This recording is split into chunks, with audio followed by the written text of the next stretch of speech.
আসসালামু আলাইকুম বন্ধুরা, আপনি যখনই একটা কন্টেন্ট ফেসবুকে আপলোড করার সাথে সাথে কিন্তু আপনার মাথায় একটাই চিন্তাভাবনা থাকে যে আপনি এই কন্টেন্টে কোনো ভিউ নেই, কোনো লাইক কমেন্ট নেই, কোনো শেয়ার নেই, খুব টেনশন ফিল করেন। এবং অন্যরা যখনই ভিডিও ছাড়ে সেই ভিডিওর সাথে সাথে হাজার হাজার কমেন্ট পড়ে, হাজার হাজার লাইক পড়ে। আসলে এটা দেখে আপনি কিন্তু মাথা ঘুরে যায় যে ফেসবুকে মনে হয় আর কাজকর্ম কিছুই করবো না। আসলে সত্যি কথা হচ্ছে কি, যাদের এরকমভাবে হাজার হাজার ফলোয়ার আসতেছে বা কমেন্ট হচ্ছে, সাথে সাথে ভিডিও ছাড়ার সঙ্গে ভিউ হচ্ছে, এরা কিন্তু একদিনে ভাই ওই জায়গায় যেতে পারেনি।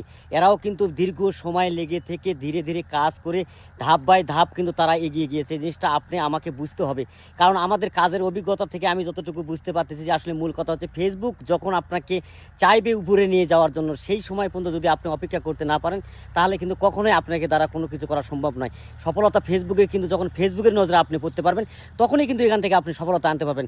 বিষয়টি অবশ্যই মাথায় রাখবেন, টেনশন করার কোনো কারণ নাই। আপনি ভিডিও কাজ চালিয়ে যান, আপনি একটা সময় দেখবেন যে আপনি প্রত্যেকটা ভিডিওতে লাইক কমেন্ট শেয়ার সব কিছুই আসবে। সবাইকে একটু জানিয়ে দিয়ে একটু আগ্রহী হয়, এবং যারা টেনশন ফিল করতেছে তারা যেন এখান থেকে বের হয়ে আসতে পারে। অবশ্যই ভিডিওটি শেয়ার করে দেবেন, পাশে থাকবেন। আসসালামু আলাইকুম।